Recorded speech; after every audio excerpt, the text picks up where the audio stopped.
I've been married to Serena for a decade now. That's 10 whole years spent building a life together, for better or worse, or at least that's what I thought. Our marriage always felt like it was cruising on autopilot. Not in a bad way, just predictable. But recently, I began to notice cracks forming in that routine. They started small but quickly spread, much like hairline fractures in glass. Once I became aware, ignoring them was no longer an option. It all started with her appearance. Serena had never been one to obsess over fashion or fitness. She wasn't lazy. She just preferred comfort. The kind of woman who'd spend her Saturdays in yoga pants and oversized sweaters, binge-watching crime dramas. So, when she suddenly revamped her wardrobe, it caught me off guard. She began wearing these tight dresses that hugged her every curve, and her makeup became noticeably more polished. Her lipstick far too bold for a grocery run, in my opinion. Then came the gym. Serena had never been a fan of working out. But out of the blue, she signed up for a membership, started hitting the gym 3 times a week, and came home drenched in sweat, all flushed and radiant. She claimed it was for her health, but something felt off. After 10 years with someone, you become attuned to subtle shifts, especially when the person you love starts changing for reasons that seem unrelated to you. I thought to myself, maybe she's just going through a phase. I casually asked her once if everything was okay. She gave me one of those practice smiles, the kind that never quite reaches the eyes, and replied, "Yeah, I'm just trying to take better care of myself." I nodded along, but it felt rehearsed, like a line she'd been preparing for just such an occasion. Before long, a new name started slipping into our conversations. Mason Carter. She'd casually mention him. "Oh, Mason said something funny today," or "Mason suggested this book." He was a young, charming marketing guy who had recently joined her team.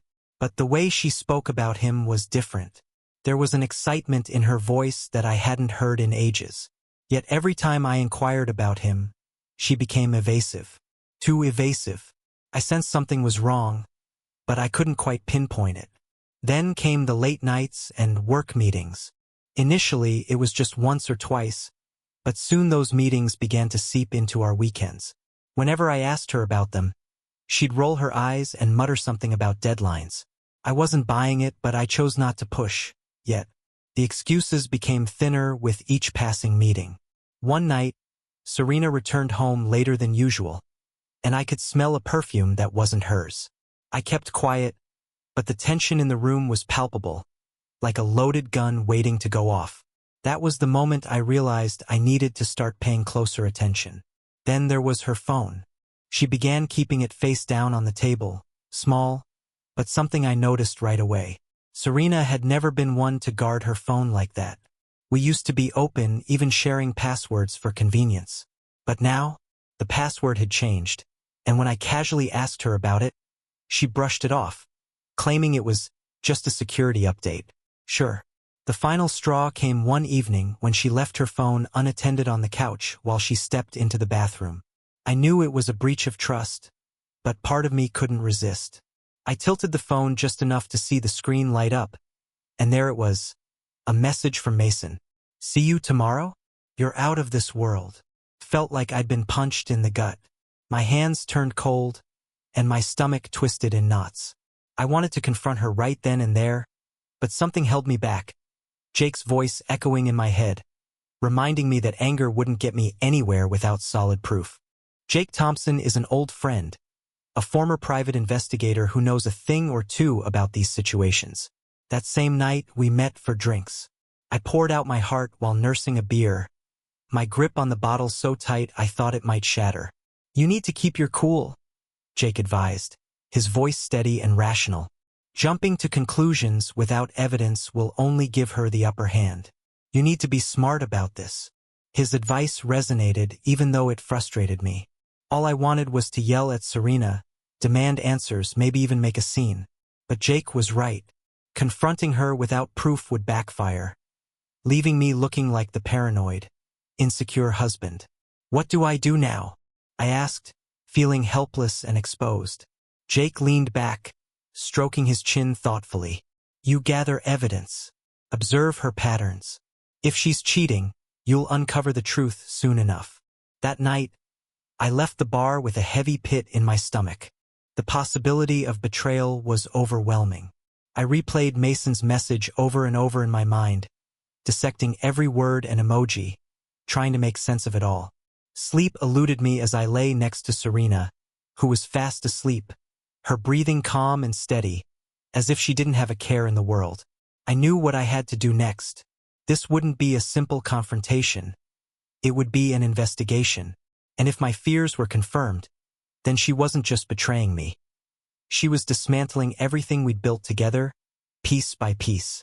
If that was the case, well, I'd ensure she felt every ounce of pain she had inflicted on me. After that night, something within me shifted. I wasn't going to remain passive any longer. I needed to uncover the truth, no matter how ugly it might be. Following Jake's advice, I resolved to gather evidence before making any moves. If Serena was indeed cheating, she would come to regret every single moment of it. The first step involved accessing her phone. I discovered a tracking app that could discreetly monitor her texts and locations without raising any alarms. It took some time and a lot of patience, but one night, while Serena was in the shower, I managed to install it. My heart raced the entire time. My palms were sweaty, and my pulse thudded in my ears, but I got it done. And then I waited.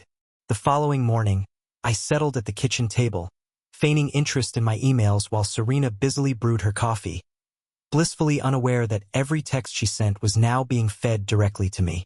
I watched her hum a little tune, looking completely innocent, as if nothing were amiss. It took every ounce of willpower to refrain from slamming my mug down and demanding the truth right then and there. But no, Jake had advised patience, and I was determined to play this smartly. It wasn't long before the messages started pouring in. Mason, can't stop thinking about last night. When can I see you again? Serena, soon. Can't wait either. I stared at the screen, feeling as though ice-cold water had been dumped over me. There it was. My undeniable proof that her late nights at the office weren't what they seemed. She was with Mason, and their time together had nothing to do with work. Over the next few days, I found myself obsessively reading their conversations, each exchange more excruciating than the last. They discussed meeting up for drinks and sneaking away for lunch dates during work hours that clearly involved more than just food. Mason's compliments dripped with flattery, the kind that makes a woman feel youthful and vibrant again. But the message that truly shattered my composure came in the dead of night. Mason, I feel young again when I'm with you. Young. That single word hit me like a freight train. I understood exactly what it meant. He made her feel alive, something she clearly wasn't getting from me anymore. The worst part? She responded with a heart emoji.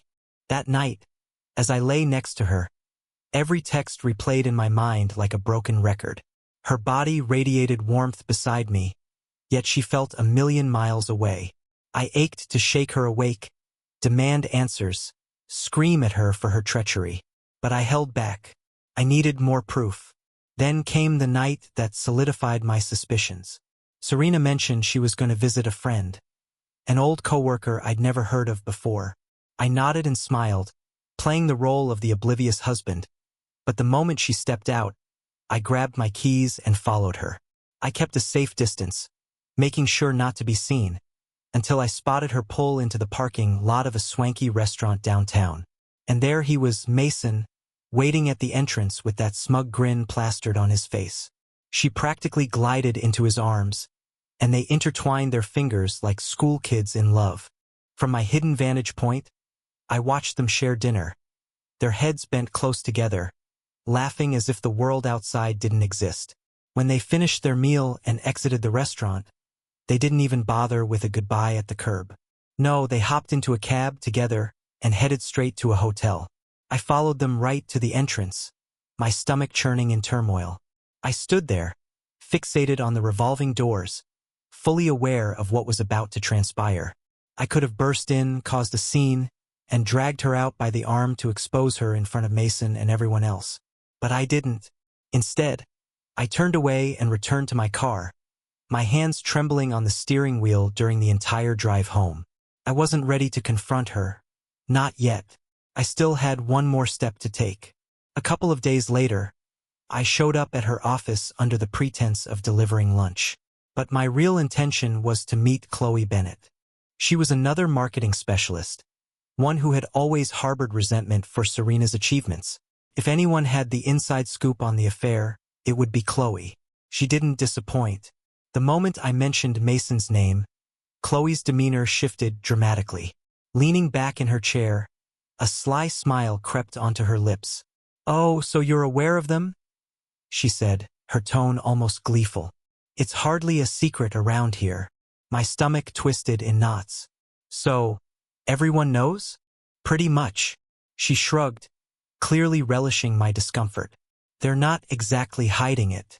I've caught them sneaking out together more times than I can count. Honestly, I'm surprised you didn't catch on sooner." I clenched my jaw, fighting to keep my anger in check. I hated the way she looked at me, as if I were a clueless fool who had been played. Then she leaned forward, her smile turning conspiratorial. "If you're looking to get even, I could help you with that." Her words hung in the air, thick with unspoken implications. For a moment, I was at a loss for how to respond. But then it hit me.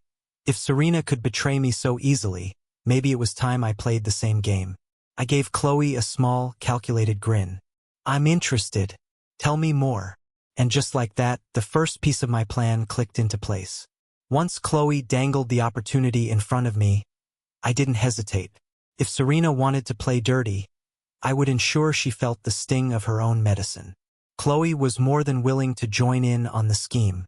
This wasn't about love or lust, just mutual convenience, driven by anger and a desire to hurt someone else. It all started innocently enough, if any of this could be deemed innocent. We exchanged numbers, and the messages escalated rapidly. She knew exactly what I was after, and I understood her motives. This was about using each other, pure and simple, in a twisted way that made everything easier. No feelings, no attachments, just the sweet taste of revenge. The first time we met outside of her office, I secured a room at a hotel across town. There was no hesitation on her part. Chloe arrived in a snug black dress, her fragrance heavy in the air as she sauntered towards me with an air of confidence. We bypassed small talk completely. That night, I discovered two crucial things. Chloe shared the same animosity towards Serena that I did, and she was just as eager to see her brought down.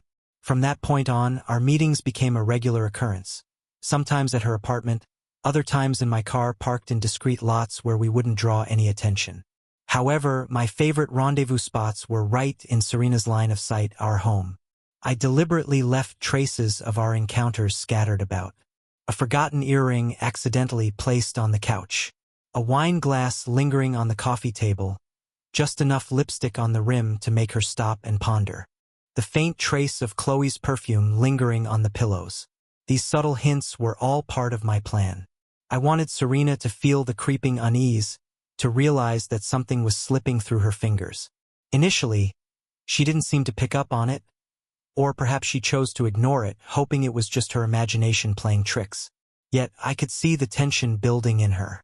She'd catch sight of the wine glass or glance at the earring, her expression flickering briefly before she forced a smile.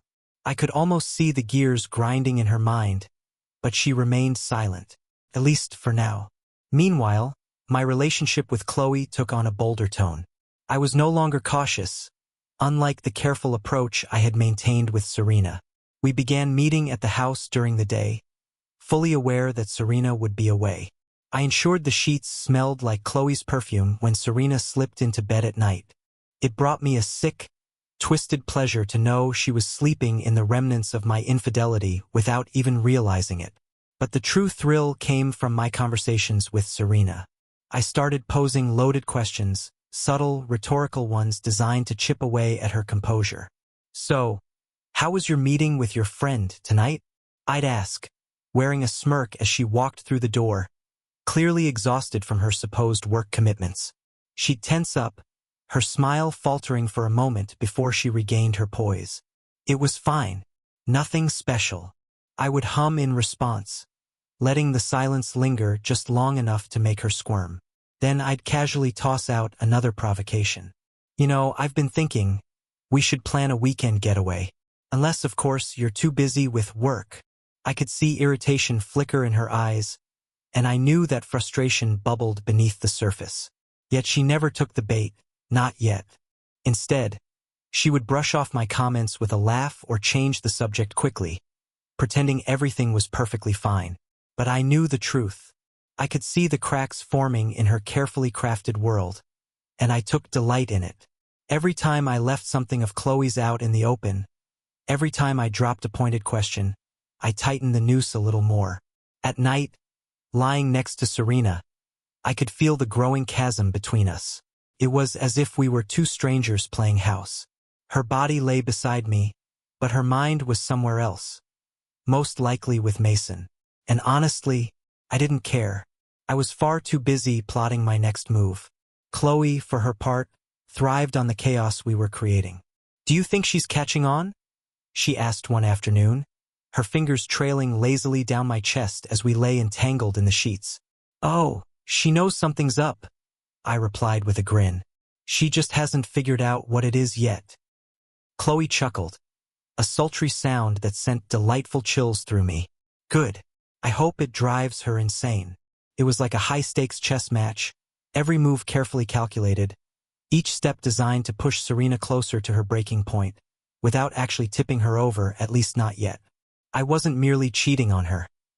I was systematically dismantling her sense of security, making sure she felt every moment of the betrayal, just as she had done to me. What made it even more satisfying was the realization that Serena was beginning to sense the shift. She wasn't naive. She could tell something was off, even if she refused to confront it. The way I smiled at her when she walked through the door, the way I casually brought up her meetings with friends, the increasing distance in our physical touch, it was all part of my strategy. I could see the worry gnawing at her, piece by piece. Then one night, the dam finally cracked. We sat at the dinner table, tension heavy in the air. When she set down her fork and met my gaze, her expression guarded. "Milo, is everything okay?" she asked, her tone carefully controlled. I shrugged, avoiding her eyes. "Why wouldn't it be?" She hesitated, biting her lip, the classic sign of her anxiety. "I just feel like there's been some distance between us lately." I finally looked up, offering her a calm smile. "Yeah? Maybe it's because you're always swamped with work." For a brief moment, her expression twisted. Anger? Guilt? Perhaps a mix of both, before she forced a tight smile. "You know how it is. Lots of deadlines." I leaned back in my chair, crossing my arms over my chest. "Right? Deadlines." The silence that ensued was thick and suffocating, like the oppressive calm before a storm. I could see doubt creeping into her mind, the nagging fear that perhaps, just perhaps, she wasn't the only one hiding secrets. And that was exactly where I wanted her. The tracking app confirmed what I'd been waiting for. Serena and Mason had arranged another rendezvous at their favorite hotel. At this point, it wasn't surprising, just another affirmation of what I already knew. But this time, I wouldn't let it slide. Tonight would be the night everything fell apart, and I wanted her to feel every agonizing second. That afternoon, I dialed Chloe. "Are you busy tonight?" I asked, trying to sound nonchalant. Her laughter resonated on the other end of the line. "Not for you, Milo. What's on your mind? I need you to come over. Make yourself at home." I couldn't help but smirk, knowing exactly what I had in store. "We're going to leave behind a few mementos." Chloe was fully committed to the plan. In fact, she seemed to revel in it, maybe a bit too much for my liking. She arrived around 8 p.m., decked out in a dress that belonged in a club rather than an intimate evening at home. I poured us both a glass of wine, and we got straight to it. We understood the purpose of the night, and neither of us had any desire to prolong it.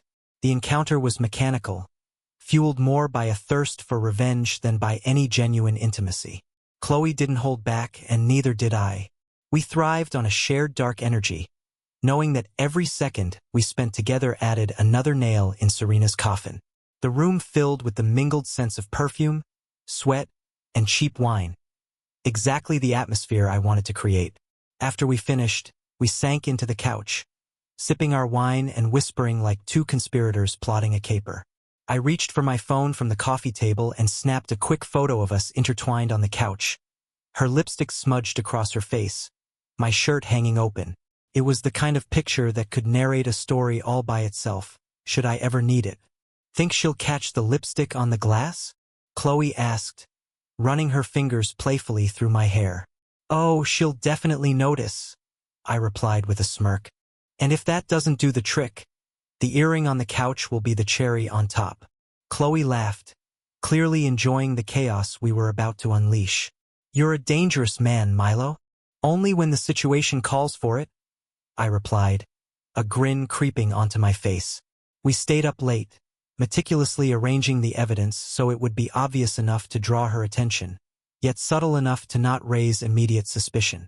A wine glass with lipstick stains casually placed on the table. Chloe's scent lingering on the pillows. The sheets a mess from our time together. By the end of the night, the house looked like a crime scene of infidelity, and I wanted Serena to witness every bit of it. Chloe slipped out just after 2 a.m., planting a soft kiss on my cheek before slipping out the door. Good luck, she whispered, a sly smile playing on her lips. Text me when the fireworks start. I settled back onto the couch, savoring the last of the wine as I waited. I knew Serena would be home soon, and I wanted to be poised for the moment. My heart raced, not from fear, but from excitement. I was eager to see her reaction when she walked through that door. Around 6 a.m., I heard the familiar jingle of her keys as she unlocked the door. I stayed put on the couch, perfectly composed, as the door swung open. Serena stepped inside, looking weary yet cheerful, likely still basking in the afterglow of her night with Mason. But as soon as she entered the living room, she froze. Her eyes darted around, taking in the scattered wine glasses, the disheveled pillows, and the unmistakable scent of perfume that was definitely not hers. I watched as confusion morphed into realization, and then into sheer panic. Milo, she started, her voice wavering. What's happening here? I leaned back, draping my arms over the back of the couch, and offered her a slow, knowing smile. What's wrong, Serena? Is something bothering you? Her gaze fell on the earring, Chloe's, innocently resting on the armrest. She flicked her attention from the earring to the wine glasses, her breath catching. I could almost see the gears turning in her mind, desperately trying to connect the dots in a puzzle that was already laid out before her. She took a step closer, the scent of Chloe's perfume hitting her like a slap. Who was here? She demanded, her voice trembling. I tilted my head, pretending to contemplate. Oh, just a friend. You know, like how you've been spending time with your friend Mason. Her complexion drained of color. What are you talking about? I grabbed my phone, unlocked it, and displayed the photo of Chloe and me on the couch. I held it out for her to see, relishing the way her expression shifted from shock to disbelief and ultimately to raw, unfiltered rage. Now we're even, I said quietly, savoring every syllable as I spoke. Serena's mouth opened and closed, but no words escaped. She looked completely blindsided, floundering for air. In that moment, I saw her for who she truly was, someone who believed she could have it all without facing the consequences. Finally, she found her voice, though it came out as a mere whisper. You cheated on me? I nodded slowly, taking pleasure in her discomfort. Yep, just like you've been cheating on me with Mason. Her expression contorted in anger. You bastard. I shrugged, completely unfazed. Guess that makes us even. She stood there, trembling with rage, her fists clenched at her sides. I could sense her urge to scream, to lash out, to do something, anything. But she was paralyzed by the weight of her own guilt. And that was the best part. She couldn't accuse me without exposing herself. No matter how furious she was, she knew she had lost. I leaned back comfortably on the couch. So, how was your night with Mason? Good, I assume? She shot me a glare, her chest rising and falling as she struggled to contain her breathing. You're a fucking monster, she hissed. I smiled, taking another sip of my wine. Takes one to know one. Serena stormed off toward the bedroom, slamming the door behind her, and I just sat there, feeling more satisfied than I had in years. The game was over and I had come out on top. The morning after Serena discovered the truth about Chloe, everything erupted just as I had predicted. But I was prepared. I knew her rage would bring accusations, and I was ready to flip the narrative in my favor. When Serena finally emerged from the bedroom, her expression was a tempest of rage and betrayal. "You honestly think you can cheat on me and just walk away from this?" she shouted, positioning herself at the edge of the living room, ready to unleash her fury. I remained unfazed, sitting calmly on the couch. "Before you start hurling accusations, Serena, maybe you should take a look at this," I said, pulling out my phone. I began swiping through the screenshots. Every flirty message she had exchanged with Mason. There were enough heart emojis and late-night plans to sink any relationship. And then I revealed my trump card. A candid photo of them at the hotel entrance, her hand on his arm, both grinning like love-struck teenagers. I held my phone out for her inspection. "Recognize these?" I asked, my tone steady and unapologetic. Her face blanched as she took in the screen. The indignation she had stormed in with dissipated into panic, her eyes darting between me and the incriminating evidence. This isn't what it looks like," she stammered, scrambling to regain control. "Mason and it's not serious. It was just—" I cut her off with a dismissive wave of my hand. "Save your breath. I don't care about your excuses. The bottom line is you lied. You cheated." I let the weight of my words hang heavily in the air. "So don't pretend to be the victim here." Her jaw clenched, and I could see her mind racing, desperately searching for a way to salvage the situation. But deep down, she knew she was out of options. As if on cue, Mason showed his true colors. Just a few days later, I learned he had completely cut ties with Serena. Smart or cowardly, he chose not to let an affair jeopardize his career. He ghosted her without even a parting message. Serena was left standing amid the wreckage of her poor choices, and I was not about to help her pick up the pieces. With Mason out of the picture, I plotted my next move. I had no intention of wasting another minute living with a woman who had turned our life into ashes. The very next morning, I called a lawyer and filed for divorce. I wasn't interested in dragging this out or making it messy. I hired the most formidable attorney I could find, someone who viewed divorce as a battlefield. I wanted this process to conclude swiftly and wanted it to sting just enough to make Serena truly understand the magnitude of her betrayal. When I served her the papers, she tried to act shocked. "You're really going to throw away 10 years of marriage over this?" she asked, her voice dripping with false sorrow. I met her gaze with an unyielding stare. "You already threw it away the moment you invited Mason into our bed, whether that was in reality or just in your imagination." After that, she was left speechless. The court hearing came sooner than I expected, and I welcomed it. I wanted everything finalized and behind me without delay.